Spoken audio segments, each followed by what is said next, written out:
आदरणीय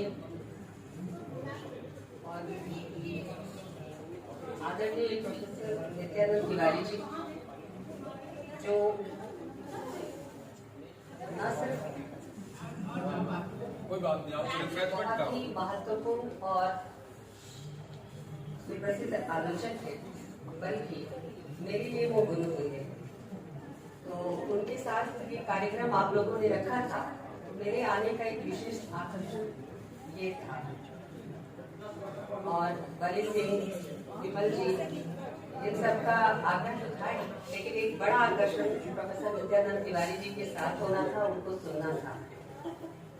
चूंकि ये कार्यक्रम एक औपचारिक कार्यक्रम की शक्ल ले रहा है और मिठाइयाँ वगैरह हम सब ने खा ली हैं, स्त्री दर्पण को बहुत बहुत बधाई भी दे चुके हैं और जाहिर है इसमें मेरा भी थोड़ा बहुत सहयोग रहा है। स्त्री दर्पण जो पिछले साल महादेवी की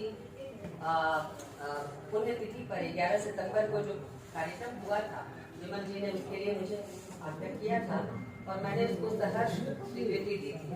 और आज शाम पुनः एक कार्यक्रम है महादेवी की स्मृति में, आज उनकी जन्म जयंती के उपलक्ष्य में, और फिर मुझे शाम को दर्पण के मंच पर उपस्थित होना है।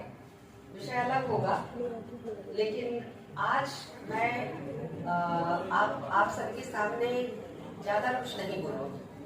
बहुत बार आप सबने मुझे सुना है, ये अवसर प्रोफेसर नित्यानंद तिवारी जी को सुनने का है, क्योंकि मेरा लालच और मेरी इच्छा भी उन्हीं को सुनने की है।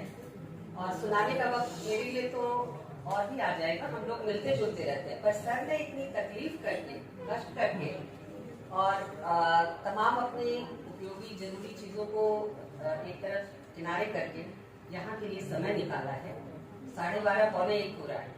मैं चाहती हूँ कि हम आज उनको सुने जितनी देर तक सर पहुँच पाए, और इसलिए मैं केवल कुछ 2-4 बातें आपके सामने रखकर, हो सकता है सर उसको आगे बढ़ाए, और न भी बढ़ाए तो उनसे नया सुनने के लिए हमें बहुत कुछ मिल ही जाएगा, इसकी आश्वस्ति है। तो 2-4 बातें केवल मैं आपके सामने कहना चाहूंगी कि ये अवसर महादेवी जी की जन्मतिथि को मनाने का भी है और स्त्री दर्पण के लॉन्च का भी है। तो एक बहुत बड़ा प्लेटफॉर्म आदरणीय विमल जी ने हम सब के लिए, इसमें हालांकि नुमाइंदगी स्त्रियों की है और लग सकता है कि स्त्रियों की बहुलता है, स्त्रियां ही यहाँ बोल रही हैं, लेकिन ये बोलना बहुत जरूरी है। अब तक स्त्रियों ने अन्य मंचों से बोला है, उनका अपना कोई मंच नहीं था। आजादी की लड़ाई के दौरान तो हमने देखा कि तमाम स्त्री संगठन बने, स्त्री मंच उपलब्ध हुए, आज भी ऐसे मंच हैं, लेकिन व्यापक स्तर पर, अखिल भारतीय स्तर पर और आधुनिक तकनीक से सुसज्जित, जिसमें कोई भी बिना किसी हायरार्की के, बिना किसी वर्चस्व के संबंध के अपनी बात कह सकता है और उसके लिए जगह वहाँ मुहैया है, ऐसा कोई प्लेटफॉर्म अभी मेरी निगाह में तो नहीं था। विमल जी ने उसकी भरपाई की है, इसके लिए उनको साधुवाद, और उनके काम में हम सब उनके सहयोगी हैं। और स्त्रियां बहुत दिनों तक सुनती आई, दूसरे के मंचों से भागीदारी करती आई, पहली बार उन्हें अपना मंच मिला। तो आप सब भी सुनने की आदत डालिए। स्त्रियां सबके विषयों पर बोल रही हैं, सिर्फ स्त्री ही स्त्री के लिए मसला नहीं है। ये दिमाग से निकाल दें हम इस जकड़बंदी को कि स्त्री अगर बोलती है तो स्त्रियों के मसले पर ही बोलती है। स्त्री ही स्त्री के लिए मसला नहीं है, बल्कि दुनिया में, देश में, राजनीति में, संस्कृति और समाज में जो कुछ घट रहा है वो सब कुछ स्त्री का मसला है। और महादेवी को इसके लिए आप याद कर लें, एक उदाहरण के तौर पर पढ़ लें तो भी कुछ नहीं, आप केवल श्रृंखला की कड़ियां ही पढ़ें। उनकी कविताओं से अभी 2 कविताएं आपके सामने प्रस्तुत की गई, और संयोग देखिए कि इन दोनों ही कविताओं में महादेवी की जो छवि बल्ली बल्हाई आलोचना में हमें मिलती है, रहस्यवाद और प्रिय के करुण पुकार वाली, उसी की ध्वनि सुनाई। यानी जो तुम आ जाते एक बार और एक और कविता जो गाई गई यहाँ पर, वो दोनों उसी रूढ़ आलोचना का अहम हिस्सा है। महादेवी ने बहुत कुछ ऐसा लिखा है जिस पर बात ही नहीं हुई है और बात करने की, बार बार बात करने की जरूरत है। महादेवी का पाठ बहुस्तरीय पाठ है, अकेला पाठ नहीं है कि आप एक सिंगल रीडिंग में या एक सामान्य बैठक में उन पर बातचीत करके काम खत्म समझो। महादेवी का पाठ आपको बार बार चुनौती देता है। आप देखिए कि स्वतंत्रता संग्राम को देखने समझने का जो नजरिया है, जो इतिहास बोध है, उसको महादेवी किस तरह से रेखांकित करती हैं और चुनौती देती हैं और कहती हैं कि जब तक भारतीय स्त्रियों के संघर्ष के इतिहास को स्वतंत्रता संग्राम के इतिहास के अंदर नहीं पढ़ा जाएगा, तब तक ये इतिहास अधूरा है। क्या ऐसा हुआ है? हमारे इतिहासकारों ने ऐसा किया है, हमारे साहित्यकारों ने ऐसा किया है, या हमारे संस्कृति कर्मियों ने ऐसा किया है? ऐसा अभी तक होना बाकी है। और यही नहीं, महादेवी के संपूर्ण, मैं कहती हूँ कि मुक्तिबोध की सभ्यता समीक्षा की बात आप करते हैं, लेकिन अकेली महादेवी हैं जो सभ्यता समीक्षा का जो टर्म है उसको छायावाद के भीतर रहकर पूरा कर रही है। और उस टर्म को आप देखिए कि महादेवी केवल प्राचीन काल से लेकर मध्यकाल और मध्यकाल से आधुनिक काल तक की स्त्री की यात्रा की बात नहीं कर रही, बल्कि पूरी समाज यात्रा की बात कर रही है, जिसमें स्त्रियों की सामाजिक हैसियत, उनकी स्थिति, उनकी जो कह सकते हैं उनके ऊपर जो दमन, अत्याचार, उत्पीड़न या उनको हाशिए पर ढकेलने की जो साजिशें की गई, उसकी चर्चा है। वो जब कहती हैं, कई ऐसे उदाहरण हैं महादेवी के लेखन में, और ये लेखन सन 1931 से मिलना शुरू हो जाता है। ये तब था जब स्त्रीवाद की कोई धमक भारत में उस तरह से नहीं सुनाई पड़ रही थी। कोई संगठित आंदोलन जिसे स्त्रीवाद का या फेमिनिज्म का नाम दिया जाता, वैसा कुछ नहीं था। लेकिन ये भारतीय स्त्रीवाद पश्चिम के स्त्रीवाद से कई मायनों में भिन्न है, और ये सारा आंदोलन जो लेखन के जरिए, सक्रिय राजनीति के जरिए और गांधी जी के आह्वान पर जो घरेलू महिलाएं थी उनके बाहर निकलने और तमाम तरह के स्त्री मुद्दों के अलावा राजनीतिक मुद्दों में भागीदारी के जरिए संभव हो रहा था। ये सब कुछ भारतीय स्त्रीवाद की पूर्व पीछिका ही है, जिसे हम पहला फेज कह सकते हैं। और महादेवी के लेखन से हम संगठित तौर पर जो चिंतन हमें मिलता है, जिसमें महादेवी कारण बताती है कि स्त्रियों को अब तक कैसे देखा गया और क्यों स्त्रियों को, आप देखिए जितना हमारा साहित्य इतिहास है प्राचीन काल से लेकर मध्यकाल में, और मध्यकाल में भी हम रामचंद्र शुक्ल को पढ़ते हैं, द्विवेदी जी को पढ़ते हैं, अन्य लोगों को पढ़ते हैं, और अब तक मध्यकाल की विवेचना हो रही है। मध्यकाल को गौरवान्वित किस चीज के आधार पर किया जाता है? मध्यकाल को गौरवान्वित किया जाता है कि एक तरफ उसे खारिज किया जाता है क्योंकि वो दरबारी साहित्य है।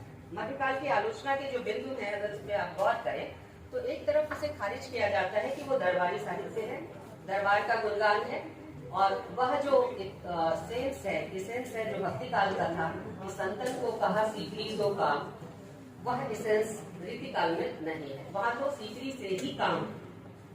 लेकिन दूसरा जो पक्ष है, जो आधुनिक आलोचना का पक्ष है, वो रीति काल को जैसे स्थापित करने की कोशिश करता है कि वहां पर ऐहिकता है, और इसलिए ईश्वर को अपदस्थ करने वाला यह बड़ा क्रांतिकारी कालखंड है। पलट के पूछिए, महादेवी का सहारा लीजिए, तर्क वहां मौजूद है। पलट के पूछिए कि ये ऐहिकता किसकी कीमत पर है। जो पहला कालखंड जिसे भक्ति काल के नाम से, आप पूर्व मध्यकाल के नाम से आप जानते हैं, भक्ति काल में स्त्री को माया कहकर उसका निषेध किया गया, और जो दूसरा कालखंड जिसे उत्तर मध्यकाल या रीति काल के नाम से आप जानते हैं, वहां पर स्त्री को वासना की प्रतिमूर्ति बना दिया गया। वहां ऐहिकता तो है, लेकिन वो ऐहिकता किसकी कीमत पर है? ये पूछने की जरूरत है ना। ईश्वर का अपदस्थीकरण है, लेकिन जो नजरिया है स्त्री देह के प्रति, स्त्री की उपस्थिति के प्रति, स्त्री पुरुष संबंध के प्रति, वो कहाँ से तैयार हो रहा है? इसको लेकर मैं एक पंक्ति केवल आपके सामने रखूंगी महादेवी का, और आप समझ पाएंगे कि महादेवी किस तरह से इन दोनों ही कालखंडों को खारिज करती हैं। और बस एक उदाहरण, मैं ज्यादा समय आपका नहीं लूंगी, ये इसलिए कि हम महादेवी को बार बार पढ़ें। बहुत पतली सी किताब है, लेकिन इतनी मल्टीलेयर किताब है कि उसे बार बार पढ़ने की जरूरत है। महादेवी कहती हैं कि प्रथम यानी भक्ति काल में ज्ञान की उस परंपरा ने जो नारी को परिग्रह का कारण, मुक्ति में बाधक तथा माया मानती थी, और दूसरे यानी रीतिकाल उस कालखंड में युद्धों ने समाज में नारी की स्थिति को इतना प्रभावित किया कि वह सहयोगिनी से पुरुष की व्यक्तिगत संपत्ति माने जाने लगे। और ये नजरिया रीतिकाल भक्ति काल को देखने का जो हमारा तरीका है उस पर सवाल खड़ा करता है। यही नहीं, नवजागरण के पूरे कालखंड को अगर आप देख लीजिए, नवजागरण को नवजागरण कहने के पहले आपको थोड़ा झटकना पड़ेगा। महादेवी नवजागरण टर्म का प्रयोग नहीं करती, वो जागरण कहती हैं, और उसके बाद वो राष्ट्रीय जागरण काल कहती हैं बाद के कालखंड में। तो ये जो नवजागरण का टर्म है, जिसको हमारे हिंदी आलोचकों ने बहुत जोश के साथ प्रतिष्ठित किया है, जिसमें मुख्य मुद्दा स्त्री को बताया है, लेकिन इसके पीछे जो दृष्टिकोण है महादेवी उसको चैलेंज करती है और बहुत शालीन तरीके से चैलेंज करती है। तो महादेवी को इसलिए भी बार बार पढ़ने की और गुनने की जरूरत है। नवजागरण में अक्सर आपके पास अपने समकालीनों में देख लीजिए, महादेवी जब बात करती हैं तो उनके समकाल को नहीं भूलना चाहिए। जब भी हम महादेवी की बात करें या महादेवी को पढ़ें तो उनके समकाल को भी याद रखें, उनके साथ के लेखकों को भी याद रखें। महादेवी के साथ के लेखक कौन है? उसमें एक बड़ा नाम है प्रसाद जी का। प्रसाद जी जब स्त्री की बात करते हैं, ऐसा नहीं है कि जयशंकर प्रसाद ने स्त्री के मुद्दे को नहीं उठाया। बहुत ही रिबेल किस्म की स्त्री है उनकी ध्रुव स्वामी, और वो जो मुद्दा उन्होंने उठाया वो बड़ा ज्वलंत मुद्दा है, विवाह के विच्छेद के अधिकार का और प्रेम के सम्मान का। लेकिन आप देखें कि जयशंकर प्रसाद के मुद्दे नजरिए का प्रश्न नहीं है, वो आधुनिक है, स्त्री को बदलना चाहता है, लेकिन उसके लिए जो रिसोर्सेज इकट्ठा कर रहे हैं, जहाँ से वो सहारा पाना चाहते हैं, वो सहारा कहाँ से ले रहे हैं? वो मिथक और पुराणों से सहारा ले रहे हैं, उपनिषदों का उदाहरण दे रहे हैं। और इस तरह से जो नवजागरण की मूल चेतना थी कि हमें विधवा विवाह का समर्थन करना है, उसके समर्थन में तथ्य जुटाने हैं, जो ईश्वर चंद्र विद्यासागर ने किया। तो तथ्य कहाँ से जुटाने हैं? उन्हीं वेदों से, उन्हीं उपनिषदों से, उन्हीं ब्राह्मण ग्रंथों से जिसके आधार पर शास्त्र उसको खारिज करता है। तो जयशंकर प्रसाद भी नवजागरण की उस मूल चेतना से ही बंधे दिखाई देते। महादेवी के साथ प्लस पॉइंट है, आप गौर कीजिएगा, पढ़िए दोबारा। महादेवी ऐसा नहीं है कि संस्कृत साहित्य से अपरिचित थी, खूब पढ़ा था उन्होंने, वेदों की ऋचाओं का अनुवाद तक किया है, थेरी गाथाओं पर लिखा है, खूब अच्छा संस्कृत जानती थी। लेकिन जी बिल्कुल वही कह रही हूँ कि उसके बावजूद, एमए होने के बावजूद, उस साहित्य का 16 साल अध्ययन करने के बावजूद, जब वो स्त्री पर लिखती हैं तो पुरा कथाओं का सहारा नहीं है, मिथकीय चरित्रों का सहारा नहीं है। वो सीता द्रौपदी को याद नहीं करती, वो कहती है कि स्त्रियों को दोनों ही स्थितियों में लांछित किया गया। मीरा को इसलिए कि उसने घर का त्याग किया, और